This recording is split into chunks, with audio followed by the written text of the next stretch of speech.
The day I met Tom was ordinary until it wasn't. I was in the middle of my shift at the appliance store, my mind on selling dishwashers and fridges, when he walked in. He looked lost among the aisles of shiny new machines. "Can I help you find something?" I asked, stepping up with my best customer smile. "Yeah, I need a good dishwasher for my folks. They've been nagging me about getting a new one," he replied, looking relieved to have some help. We walked over to the latest models, and I started into the details, the energy efficiency ratings, the capacity, different features. I could tell he was impressed. "This one's pretty top-notch. It's got all the bells and whistles your parents could want," I explained, pointing out the sleek design. "You sure know your stuff," he said with a chuckle. I wouldn't have guessed half of this stuff. Girls usually aren't into all these techie details, right? I just smiled, used to the comment. Well, I like to prove people wrong. We talked more about the specs, and eventually, he picked one out. "Thanks for the help. I would have been here all night figuring this out." "Glad I could help. Your parents are gonna love it," I said, ringing up the sale. That could have been the end of it, but as I was closing up shop, Tom was there again, leaning against his car, waiting. "Hey," he said as I approached. "I was thinking, maybe you could help me set it up. Just to make sure I get all the features working right. And maybe grab a coffee afterward?" I hesitated, a bit taken aback. "Sure, I guess. Just let me grab my things." Over coffee, Tom was easy to talk to. He had a lightness about him that made you want to open up. We talked about everything: work, movies, music. When he asked about my family, I kept it simple. Not much to tell, really. Raised by my grandma, now it's just me. She left me her house after she passed a couple of years back. "Sorry to hear that," he said, his face softening. "Must be tough, being on your own." "It's all right. Keeps things simple." I shrugged, not wanting pity. "What about you? You mentioned your family earlier," I prodded, changing the subject. "Oh, the whole crew. My parents, 2 younger sisters, all crammed into one apartment. It's chaotic but fun," he laughed. "You'll meet them, I'm sure. They'd love to meet the girl who finally made me do my dishwasher duty." After that day at the cafe, things between Tom and me picked up speed like a whirlwind. We started meeting more, each date smoothly leading into the next. The connection was undeniable, we could talk for hours and still find things to laugh about.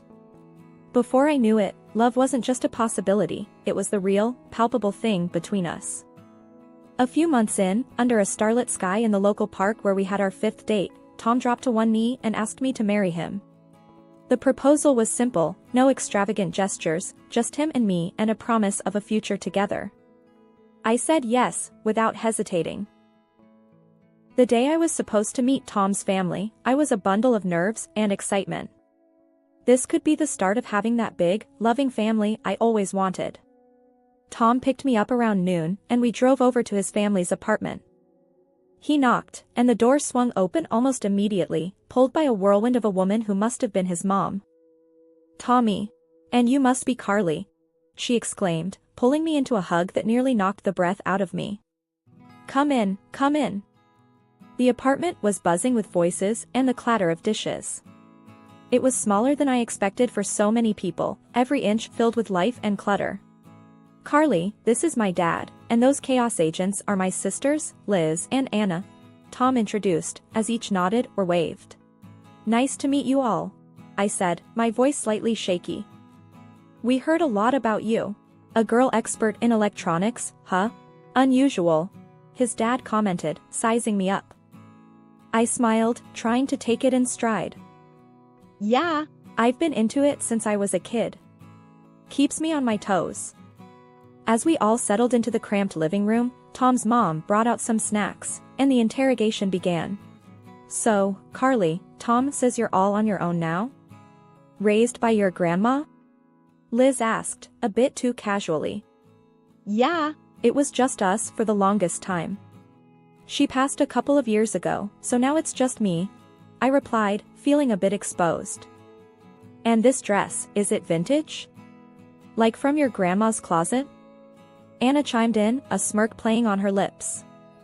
I glanced down at my dress, a simple floral one that I thought was pretty retro but cute. No, it's from a thrift store downtown. They both laughed, and even Tom joined in a bit. That's our Anna, always quick with the jokes, he said, elbowing her lightly. Yeah, I can see that, I muttered, feeling the heat rise in my cheeks. The afternoon dragged on with more questions and a few more jabs that Tom's parents and sisters threw my way, all under the guise of good-natured teasing. By the time we left, my initial excitement had deflated completely. In the car, I was quiet, processing the afternoon. They liked you, I could tell, Tom said, trying to be reassuring as he drove. Did they? Felt more like I was on a talk show getting grilled, I replied, staring out the window. That's just their way. They tease because they care. You'll get used to it, he said, reaching over to squeeze my hand. A few months after the awkward meeting with Tom's family, we got married. It was a modest wedding, mostly because I didn't have many relatives of my own to invite, and also because we wanted to keep things simple. The celebration was filled with Tom's relatives, who brought their loud and uncouth manners to the forefront. Throughout the day, they were boisterous, inserting themselves into every detail. They made jokes about my dress, saying it was too conservative for such a joyous occasion, and they didn't shy away from tossing crude jokes about our wedding night my way. I tried to brush it off, laugh along, but each comment chipped away at the joy I should have felt on my day. Tom noticed I was getting uncomfortable, squeezed my hand under the table, and whispered, "Just a few hours, we'll get through this together." His words were meant to comfort, but the promise of a together was starting to feel heavier than I expected. It hadn't been long since we moved into my house, a place I cherished for its peace after a long day of work. But that peace was quickly shattered one afternoon when I came home to find lights blazing through the windows. Confused, since Tom was supposed to be at work, I pulled out my phone and dialed him. "Hey, I'm outside the house, and the lights are on. Did you leave them on by accident?" I asked, key in hand, hesitating at the door. "No, I gave Liz my key. She wanted a quiet place to study." Tom's voice came through nonchalantly. I unlocked the door and pushed it open, my heart rate picking up. "You what? Why didn't you ask me first?" "She's my sister, babe. It's not a big deal. Gotta go, talk later," he said before hanging up. Stepping inside, I found Liz sprawled on the couch, my laptop open in front of her. The room was a mess, snack wrappers everywhere, cushions askew. I felt my pulse pounding in my temples. "Liz, what are you doing with my laptop?" I demanded, trying to keep my voice steady. She glanced up, unfazed, and shrugged. "Just borrowing it. Chill, we're family now, right? That doesn't mean you can just take my things without asking." "That's not how this works," I snapped, feeling the anger bubble up inside me. She rolled her eyes, closing the laptop with a snap. "Geez, don't get all wound up. I always borrow stuff from my sis. What's yours is ours now, isn't that what family is about?" I took a deep breath, trying to calm myself. "No, Liz. I need you to ask first. You can't just come in here and take over." She scoffed, standing up and stretching. "Whatever. Tom said it was cool, so maybe you two should sort that out." She brushed past me, her dismissal clear. I picked up my laptop, my hands shaking. That evening, when Tom came home, I was ready for a confrontation. "Tom, we need to talk about your sister using our house like it's her own personal hangout," I started, the moment he walked in. He dropped his keys on the table and frowned. "Carly, she's just a kid. She's not hurting anything. Why are you making a big deal out of this? She's not a kid, she's an adult, and she's disrespecting our space. Your family is overstepping, and you need to see that," I argued, feeling my frustration grow as he stood there, unmoved. "Look, my family is just like that. They're open with each other. You're being too uptight about it," he countered, his voice raising slightly. Open doesn't mean entitled to invade my privacy or take my things without permission, Tom. That's not open, that's overbearing, and it's not okay. I shot back, my voice echoing in the now tense room. Tom sighed, rubbing his forehead. Okay, I'll talk to her. Just try to be a little more flexible. Yeah. For me? After he went to call Liz, I sat down, feeling defeated. The ease with which my sanctuary had been invaded left me uneasy. I had always valued my space and privacy, but now I wondered just how much of that I'd have to give up. I thought weekdays were tough, but weekends turned out to be the real trial. It started one Saturday when Tom casually mentioned that his parents wanted to drop by. I didn't think much of it then, figured it'd be a quick hello and goodbye. Boy, was I wrong. That morning, I was sipping coffee in the kitchen when the doorbell rang. Tom hadn't even gotten out of bed yet, and there they were, his parents, bursting through the door like it was their own. Morning, Carly. His mom greeted loudly, as if it was the middle of the day. We thought we'd come and spend the day. Hope that's all right? I was cornered, not really given a chance to say no. Sure, come in. I managed, stepping aside as they barged in with bags of who knows what. His dad didn't waste any time. Where's Tom? Still sleeping? That boy could sleep through a tornado. I just nodded, feeling my weekend relaxation slipping away. Soon, Tom stumbled in, rubbing his eyes. Oh, hey, Mom, Dad. What's up? Just thought we'd visit. We brought stuff for a barbecue. You got charcoal, right? His dad said, already heading to the backyard. The day blurred into a chaos of cooking, laughing, and more family members than I expected turning up. It wasn't long before Tom's sisters arrived, and the house filled up with noise and people. They took over the living room, the kitchen, every bit of space, while I was nudged here and there, my role reduced to that of a spectator in my own home. I tried to keep my cool, even managed to smile through it all. But when his mom started directing me around, that's when I felt the pinch. Carly, darling, could you whip up some of your salads? And maybe see if we need anything from the store? It was more a command than a request, and it stung. Sure, I'll check what we have, I said, forcing politeness. As the day wore on, the visit morphed into a full takeover. They sprawled out, watched my TV, changed the settings, ate my food, and left dishes everywhere. It felt more like an invasion than a family gathering. By evening, I was exhausted, physically and emotionally. I found Tom in the midst of it all, laughing and sharing stories. Pulling him aside, I hissed, "Can we talk?" "What's up?" He looked puzzled, clearly oblivious to my growing frustration. "This can't happen every weekend," I said flatly. "Your family takes over the house like it's theirs, and I feel pushed out." "It's too much, Tom." He looked taken aback, then defensive. "They're just enjoying themselves, Carly. It's what families do." "You're overreacting." "Overreacting? Tom, there's respecting family, and then there's this, disrespecting our space. Can't you see the difference?" My voice was rising, tension tightening my throat. He didn't respond, just nodded slowly, looking more at the floor than at me. The rest of the evening I moved through the motions, cleaning up after his family, feeling more like a maid than a wife or even a guest at this wild family circus. They finally left late in the evening, leaving behind a mess and a silence that felt both heavy and relieving. As I looked around at the clutter and chaos, I wondered how many more weekends I could handle this, how many more invasions of my privacy I could endure before something had to give. Every day, the behavior of Tom's relatives grew more arrogant and defiant. They began to insult me openly, making snide remarks about everything from my cooking to my choice of clothes, and laughing off my frustrations as if I were the family joke. Tom, instead of defending me, often joined in, laughing along with their hurtful jabs. This constant disrespect and belittlement became too much to bear. After one particularly harsh comment from his sister that Tom laughed at, I couldn't hold back anymore. We had a blazing row that night, where I told him I felt more like an intruder in my own home than his wife. That was the last straw. Hurt and angry, I packed a small bag and moved into the spare room, locking the door behind me.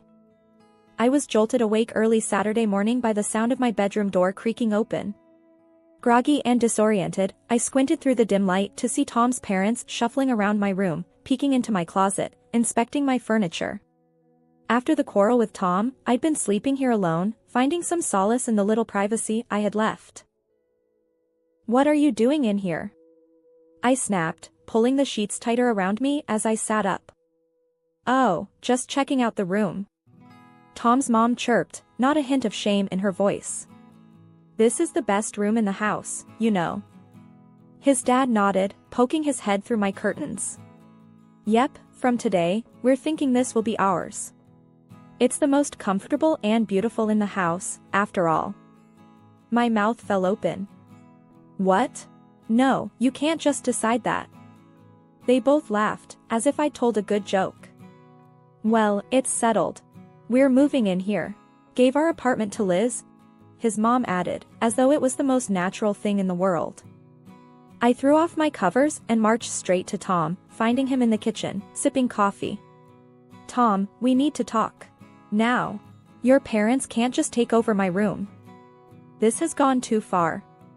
Tom looked up, his expression unreadable. "Carly, they need a place to stay. It's family. They think this room will suit them best." "Suit them?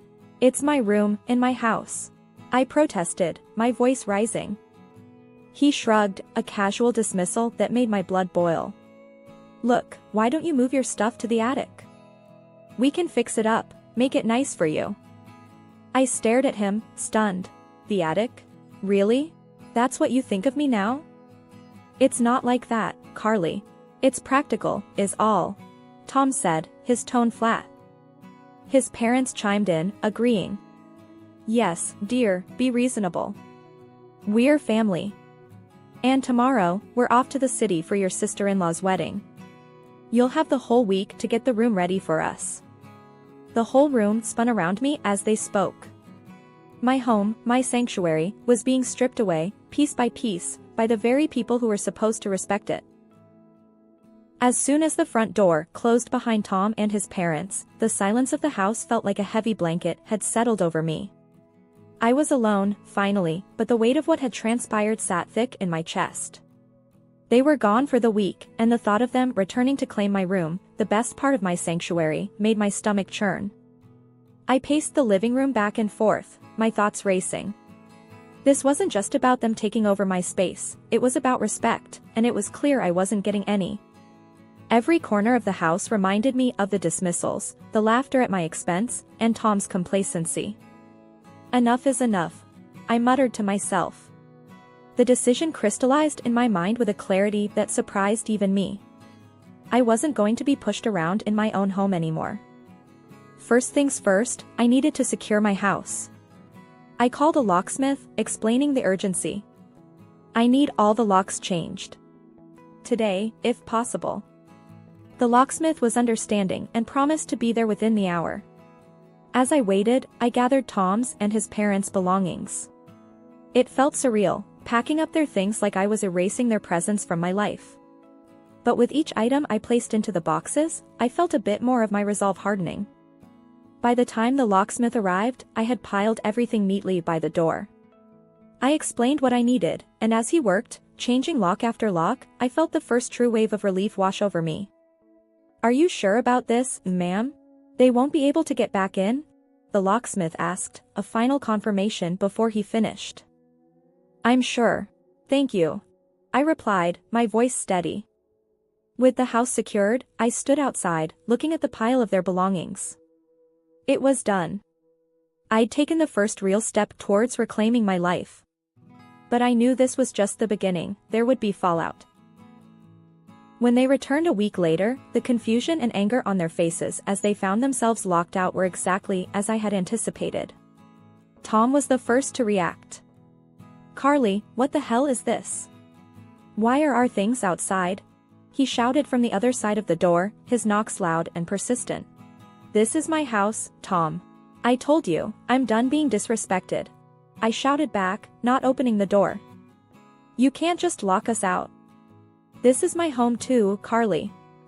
His voice cracked with a mix of anger and desperation. It was my home before it was yours, and I'm taking it back. I suggest you take your things and leave before I call the police, I replied, stepping back from the door as his banging grew more frantic. There was a moment of silence, and I wondered if he'd left, but then he spoke again, his voice lower, almost pleading. Carly, please. Let's talk about this. We can sort things out. No, Tom.